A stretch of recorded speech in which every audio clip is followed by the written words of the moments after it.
In the heart of the lush, verdant lands of the kingdom of Fada, nestled between golden savannas and glistening rivers, stood a grand palace.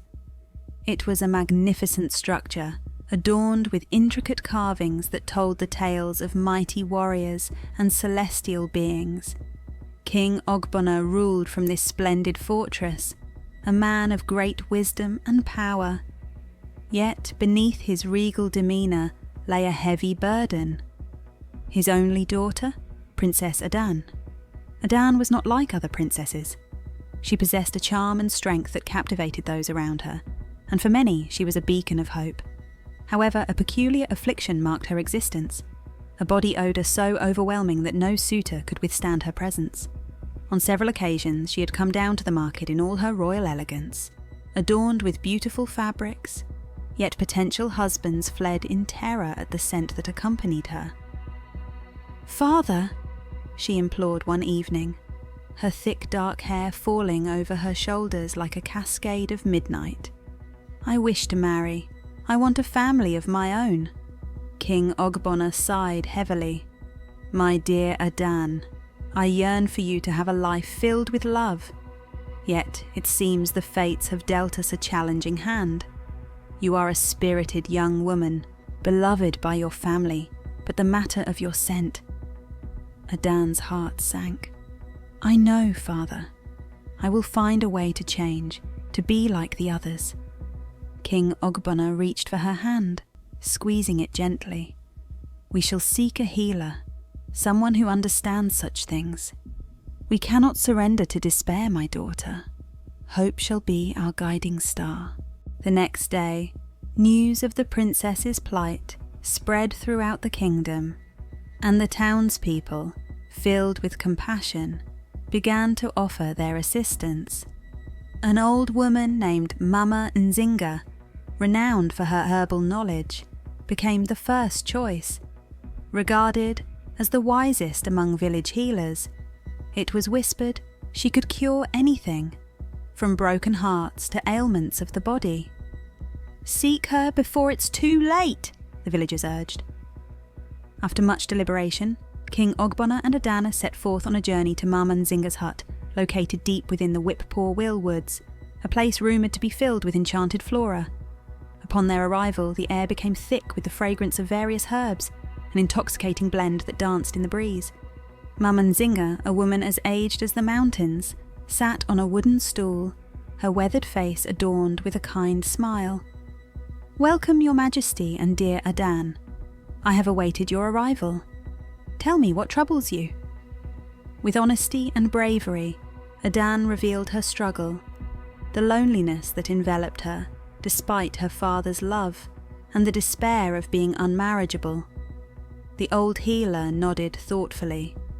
"The body may host many spirits, some fragrant or foul. It is not the scent that defines you, but the heart within, dear child. However, I can help." Mama Nzinga began to mix various herbs, chanting softly as the concoction simmered. You mustn't only focus on the external, but the internal as well. A cleanse for the body and a journey for the spirit.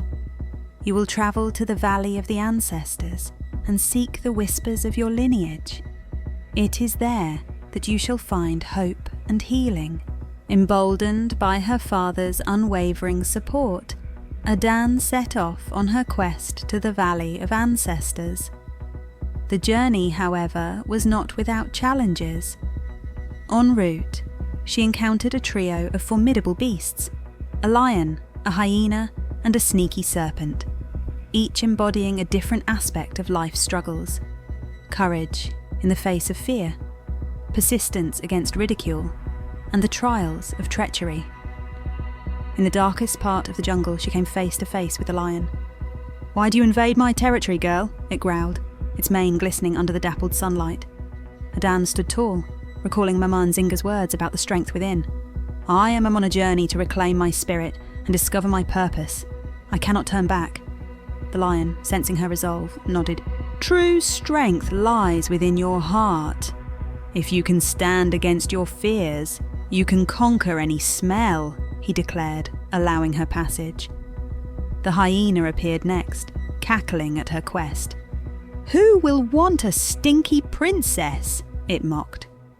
With a fire ignited in her spirit, Adanne replied, "They will see not my odour, but my heart, my courage, and my goodness." The hyena, struck by her determination, eventually grew silent, granting her safe passage. Finally, the serpent whispered from the branches above, "You carry burdens that are not yours. Reject the negativity that binds you." Adanne, now stronger than she had ever felt, pressed on until she reached the sacred valley of ancestors. The valley was a tranquil expanse, mellow light filtering through majestic trees, illuminating the striking carvings of her forebears adorned on every trunk. As Adanne walked reverently through the valley, she began to hear soft whispers like an ethereal melody. The spirits of her ancestors emerged, their forms flickering like candlelight. Each spirit carried a different lesson, one of love, another of resilience, and yet another of forgiveness. "Adanne," a spirit of a beautiful woman spoke, "we are your lineage. Our strength flows through your veins." As Adanne listened intently, intrigued by the stories of courage and perseverance, she realized that their essence encompassed more than physical beauty. It encompassed generosity, compassion, and empathy. "Your scent is not a curse, dear one," the spirit continued. "It reflects your deep connection to the earth, your love for life, and your authenticity. It is time for you to embrace who you are." With each word, Adanne felt the weight within lift, replaced by an illuminating warmth. "I accept myself for who I am, a daughter of Fada, a sister, and a woman with strength." Empowered, she returned home, her heart radiating pride, even if she still bore her peculiar scent. Back in Fada, things had not quite changed. Adanne's sisters, Mariama, a beauty with a light heart, Amina, full of wisdom, and Zainab, the playful spirit, were preparing for their own grand marriage proposals, draped in dazzling scarves and delightful perfumes. Each day, suitors came, vying for their attention, while Adanne watched quietly, her heart brimming with newfound strength, but also solitude. One evening, after a celebration of her sister's engagements, King Ogbonna called Adanne to his side. "My daughter, the kingdom awaits for a sign, a trial of sorts. We shall have the great festival of hearts, where suitors can show their worth and bravery. You shall be the prize." Adanne's heart raced. "Father, but I am not the common prize. They will run from me." The king smiled knowingly. "Adanne, it is time for them to see your greatness." "Sure." On the day of the festival, the kingdom blossomed with life. Brightly coloured fabrics adorned the market stalls, and the air was filled with laughter, music, and the tantalising aroma of traditional dishes. Men from far and wide gathered, some brave, others curious. As the sun set, casting a molten glow over all, King Ogbonna addressed the crowd. "The princess has faced trials unseen. To win Adanne's heart, one must glean her true essence, her strength and spirit." One by one, suitors approached the princess, attempting to handle her scent as they would handle a burning fire. Some stumbled, unable to overcome the initial shock, while others rolled their eyes, mocking behind her back. Adanne felt her spirit falter, but remembered the lessons of her ancestors. As the festival continued, a man named Kamau caught her eye. He was neither the tallest nor the most dressed, but there was a quiet confidence about him. He approached with respect and sincerity. "Princess Adanne," he began, "I've heard of your bravery and heart. It takes a strong spirit to accept oneself in a world so quick to judge." Adanne's heart raced as their eyes locked. "Do you mean that?" Kamau nodded, undeterred by her scent. It is not the surface that defines beauty.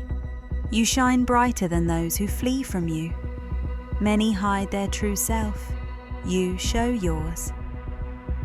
His words reflected the understanding she had found in the Valley of Ancestors. They stood together as the crowd faded into silence, and for the first time Adanne felt understood. The days turned into weeks, and the more time she spent with Kamau, the more she unveiled the beauty that lay within her, her joy in helping others, her aspirations and her dreams. The suitor, who had been brave enough to stand against judgment, revealed more than just promise.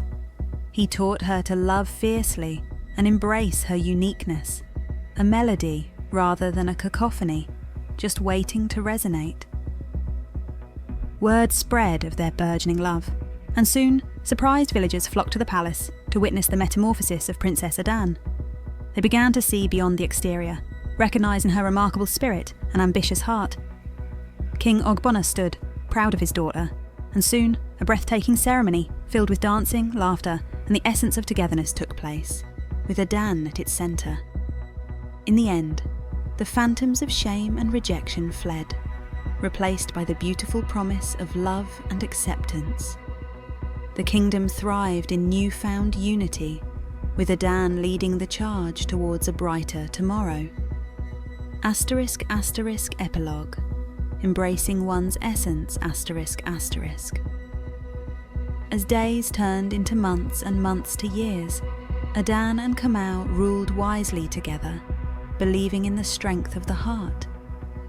The kingdom flourished under their leadership, resonating with the voices of those who longed for authentic connection. Adanne became a symbol, a reminder that it is not the superficial, but the spirit and heart within that defines true beauty, forever honouring the wisdom of her ancestors. From that day onward, whenever she moved through the market, the fragrance that laced her being became part of her legend, a unique tale bound by unwavering acceptance, love, and the embrace of one's own spirit. And thus the story of Adanne, the strong-body Odor princess, became a cherished folktale passed through generations, a brilliant testament to the beauty of truly being oneself.